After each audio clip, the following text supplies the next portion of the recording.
बिस्मिल्लाहिर्रहमानिर्रहीम। अस्सलाम वालेकुम। अभी थोड़ी देर पहले मैं नमाज असर से पहले मेरे एक दोस्त तबलीगी जमात के साथ मेरे शहर शेफील्ड में तशरीफ़ लाए और उन्होंने मुझे दावत दी कि मैं उनको आकर पीटीआई के बड़े सीनियर रहनुमा है और वो आए तो मुझे दावत दी तो मैं वहाँ पे चला गया। वहाँ पे वो दर्स दे रहे थे और उन्होंने बड़ी एक अहम बात जो मेरे दिल को लगी कि मुसलमान जो है वो सहाबा कराम की बात कर रहे थे सल्लल्लाहु अलैहि वसल्लम की। तो जो मुसलमान है वो अपने मोमन भाई के ऊपर ज़्यादती नहीं कर सकता और अगर वो करता है तो उसको माफ़ी नहीं होती, स्पेशली जब को उसको पता हो कि ये मेरा भाई मुसलमान है और मोमन है। तो मेरा दिमाग जो था एकदम पाकिस्तान की तरफ चला गया, जहाँ हमारे मुर्शद दरवेश और पाकिस्तान के सबसे पॉपुलर शख्स इमरान खान साहब पाबंद सलासल हैं और इस वक्त जो हुक्म चल रहा है वो जनाब हाफिज़ साहब जो फील्ड मार्शल भी है और आर्मी चीफ भी हैं, हाफिज़ मुनीर साहब का, आसिम मुनीर साहब का हुक्म चलता है। आसिम मुनीर साहब हाफ़िज़ कुरान हैं, तो यकीनन उन्होंने ये हदीस सुनी होगी या पढ़ी होगी।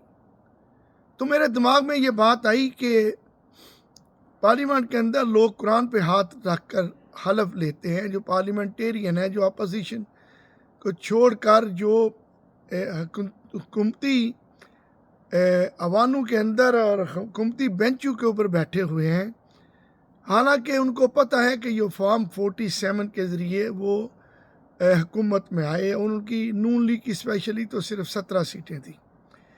लेकिन मेरा आज का पैगाम फील्ड मार्शल आसिम मुनीर साहब के लिए है, जो हाफ़िज़ कुरान भी हैं, और उन तमाम जनरल्स के साथ, जितने भी जनरल या कोर कमांडर्स हैं, कि आप यकीनन आपकी इस्लाम से आगाही होगी और मेजॉरिटी आपकी मुसलमान है।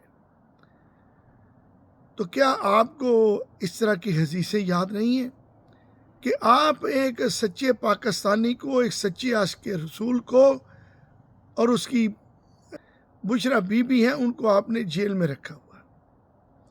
और यह ढकी छुकी बात नहीं कि इमरान खान ने अक़वाम मुत्तहिदा में जाकर और हर जगह इस्लाम का प्रचार किया और बात की तो मदीना रियासत और नबी करीम सल्लल्लाहु अलैहि वसल्लम की बात की, कुरान की बात की, हदीस की बात की और ला इलाहा इल्लल्लाह मुहम्मद रसूलुल्लाह की बात करते हैं। वो एक मोमन है और आप उसके ऊपर जिस तरीके से जुल्म डाल रहे हैं, जुल्म कर रहे हैं, उसको एक छोटी सी कोठरी के अंदर नाहक कैद रखा हुआ है और उसके ऊपर आपने इतने जैली मुकदमात बना दिए हैं, तो आप अल्लाह के यहाँ जवाब दें हैं। हाफिज़ साहब, खुदा का खौफ करें। आप एक मोमन के ऊपर इस तरह अपनी ख्वाहिशातों के लिए उसके ऊपर इसका का जुल्म मत करें। इमरान खान साहब के ऊपर, उनकी बीवी के ऊपर और तो उनके तमाम लीडरान के ऊपर आपने 200 से ऊपर जैली झूठे मुकदमात बनाए हुए हैं। यकीनन ये आपके बगैर नामुमकिन है। तो खुदा रहा थोड़ा सा आप हाफ़िज़ कुरान हैं, इसका ही थोड़ा ख्याल कीजिएगा। आप हदीसें भी सुनाते हैं, तो इमरान खान साहब को फ़ौरन रिहा करें। उनके लीगली तमाम जो केसेस हैं उनको ख़त्म करें, ज़मानत नहीं, वो जैली केसेस ख़त्म करें। उनकी बीवी के ऊपर बनाए गए मुकदमात ख़त्म करें। उनके तमाम वर्कर और तमाम जो लीडर इस वक्त जेल के अंदर हैं और जो जेल से बाहर भी पेशियां भुगत रहे हैं, उनके मुकदमात को फ़ौरन ख़त्म करके उनके साथ इंसाफ किया जाए। इमरान खान की रिहाई मुल्क के लिए बेहतरी है।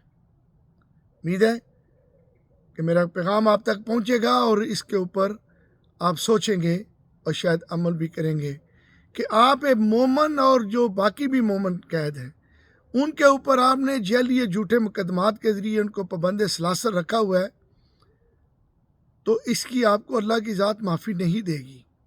اللہ سے ڈریں، پاکستان کی خوشحالی کے لیے سوچیں، اپنے مستقبل کا سوچیں، آخرت کا سوچیں۔